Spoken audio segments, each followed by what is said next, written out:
Hello दोस्तों, this is about me. We are going to discuss about Indian preamble. और आज हम Indian preamble के बारे में बात करेंगे।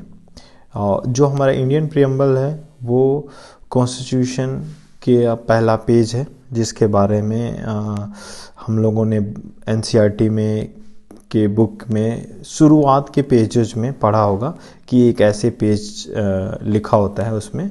तो सेम यही वर्ड टू वर्ड अपना इंडियन कॉन्स्टिट्यूशन का भी है, हमारे भारतीय संविधान का भी है, जो कि सेम वर्ड टू वर्ड होता है।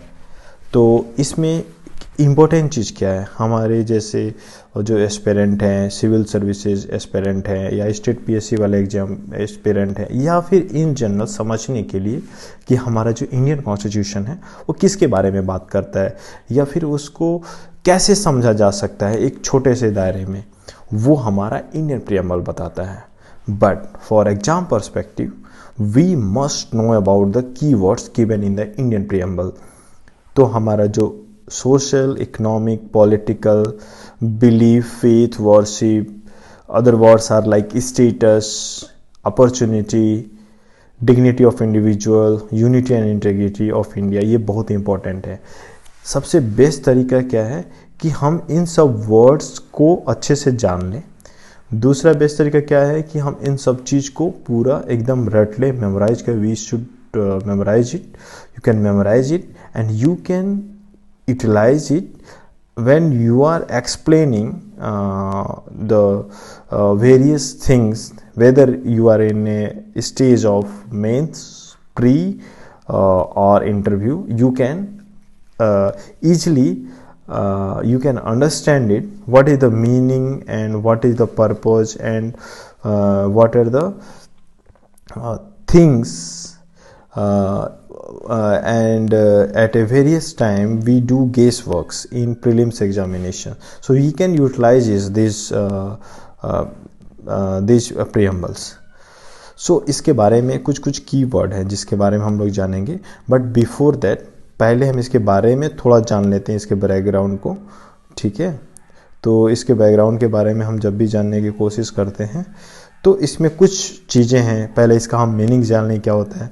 तो इन जनरली प्रियम्बल का मतलब या क्या हो सकता है, समरी, सेंस, प्रीफेस, या हमारी इंडियन कॉन्स्टिट्यूशन का ऑब्जेक्टिव क्या है वो प्रियम्बल में बताता है। एक कॉन्स्टिट्यूशनल एक्सपर्ट हैं एन.ए. पालखीवाला, वो बोलते हैं कि ये आइडेंटिटी कार्ड है इंडियन कॉन्स्टिट्यूशन का। और ये जो अपना इंडियन कॉन्स्टिट्यूशन है या प्रियम्बल है, ये क्या है कि पंडित जवाहरलाल नेहरू ने कॉन्स्टिट्यूएंट असेंबली में ऑब्जेक्टिव रेजोल्यूशन ड्राफ्ट भी किया था और मूव भी कराया था, इसके बेसिस पे है। तो और जो आइडिया प्रियम्बल है वो कहाँ से लिया गया, अमेरिकन कॉन्स्टिट्यूशन से। और जो 42nd कॉन्स्टिट्यूशनल अमेंडमेंट है उसमें अमेंडमेंट किया गया था इस प्रियम्बल में, जिसमें 3 वर्ड का यूज किया गया था, socialist, secular and integrity word. तो एक्चुअली में 3 वर्ड को माना जाता है, बट टेक्निकली 4 वर्ड थे एंड एक वर्ड है जिसको जोड़ा गया था, बट इन जनरली हम 3 वर्ड ही मानते हैं, सोशलिस्ट, सेकुलर एंड इंटीग्रिटी। सो और ये और क्या बोलता है कि it embodies the basic philosophy and fundamental values on which constitution is based.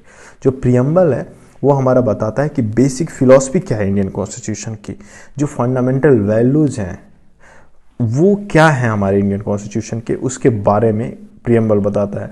तो इतनी जानकारी हो गई है। और इसके बारे में और भी कुछ लोग बोलते हैं, उसको हम लोग यहाँ देख सकते हैं कि जैसे के.एम. मुंशी हैं, उन्होंने क्या बोला था इंडियन प्रियम्बल के बारे में। उन्होंने बोला था it is a horoscope of our sovereign democratic republic. Pandit Thakurdas Bhargava ने क्या बोला था, soul of the constitution. Sir Ernest Barker ने क्या बोला था, keynote of the Indian constitution. तो ये क्या है कि बहुत इंपॉर्टेंट है एग्जाम पर्सपेक्टिव से। आप अगर जानते रहेंगे तो स्टेट पीएससी या फिर यूपीएससी में डायरेक्ट क्वेश्चन, यूपीएससी में कई बार पूछा गया है, अब तो नहीं पूछे जाते हैं लेकिन कभी भी पूछे जा सकते हैं, but in general frequently state PSC में ये क्वेश्चन हमेशा ही आते हैं। ये लाइन दे देगा और पूछ देगा आपसे कि इसको किसने बोला था, ठीक है, या फिर नाम दे के पूछ देगा कि इन्होंने प्रियम्बल के बारे में क्या बोला था। तो आप इस चीज़ पे फोकस कर सकते हैं। या फिर इसको स्क्रीनशॉट लेके इसका स्क्रीनशॉट लेके आप इसको यूटिलाइज भी कर सकते हैं। और हाँ, इसमें हम लोग बात कर रहे थे कीवर्ड्स का, प्रियम्बल में क्या इसका इम्पोर्टेंस है। इसका सबसे ज़्यादा इम्पोर्टेंस है कि इनका मीनिंग जानना और डेफिनेशन जानना, क्योंकि इन पे हमेशा क्वेश्चंस आए रहते हैं और हमेशा ये डिस्कशन के पार्ट रहते हैं। बेहतर ये चीज़ लोकसभा, राज्यसभा या पॉलिटिक्स, हमेशा इस सब चीज़ का डिस्कशन होते रहता है या इस पे बातें होती रहती हैं या इससे रिलेटेड जजमेंट आते रहते हैं। तो आपको वेरी वेरी क्लियर होना पड़ेगा इसके बारे में, इस वर्ड का मीनिंग क्या है, इसका डेफिनेशन क्या है और इसका यूटिलाइजेशन कैसे हो सकता है। जैसे कि प्रियम्बल में डायरेक्ट मीनिंग कभी कभी पूछ देता है। जैसे 2019 के यानी 2019 UPSC prelim civil services CSC 2019 में उन्होंने लिबर्टी का मीनिंग पूछ रखा था। तो वैसे ही 3-4 वर्ड हैं इस 9 वर्ड में जो कि बहुत ज़्यादा फ्रिक्वेंट है। जैसे सेकुलर वर्ड हो गया, जस्टिस हो गया, इक्वालिटी हो गया, लिबर्टी हो गया या डेमोक्रेटिक हो गया। इस वर्ड हमेशा फ्रिक्वेंटली न्यूज में रहते हैं और इस पर क्वेश्चन भी बनते हैं, आगे भी बनते रहेंगे। तो आपको मेंस में इस बार 2020 वाले मेंस में यूपीएससी की बहुत सारे इन्होंने सेकुलर वर्ड से पूछा, 19 में भी पूछ रखा था। तो ऐसे ऐसे करके ये वर्ड पे आप पे कमांड होनी चाहिए, ठीक है। चलिए उसके बारे में हम लोग बात करते हैं। हाँ, एक और क्वेश्चन ये आता है कि क्या ये जो प्रियम्बल है वो इंडियन कॉन्स्टिट्यूशन का पार्ट है या नहीं है। तो पहले सुप्रीम कोर्ट ने स्टार्टिंग में 1996 में बेरूबरी की यूनियन केस था, उसमें नो बोला था। बट बाद के केसेस में केशवानंदन भारती केस में यस बोला और LIC केस में बोला था। फाइनली उसने कंक्लूड किया LIC वाले में, बोला कि yes it is final, it is a integral part of the Indian constitution. हम बात करते हैं अमेंडेबिलिटी की कि हम इसको अमेंड कर सकते हैं या नहीं कर सकते हैं, और कर सकते हैं तो कितना कर सकते हैं। तो yes of course we can amend the Indian Constitution, but it should not hamper the basic structure of the Constitution.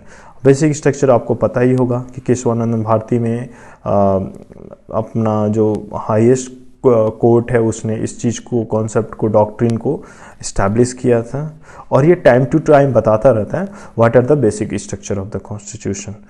So thank you very much for this session and आपको जो कुछ भी जानना है या फिर किसी चीज़ में डाउट है तो आप प्लीज़ कमेंट करके बताइए। हम लोग इसके बारे में फिर आपको नया सेशन बताएंगे और आपको अच्छा लगा हो तो आप बताइए कि कितना अच्छा लगा। अकॉर्डिंगली हम लोग इस पे और वीडियोस बनाएंगे। सो thank you very much for your patience.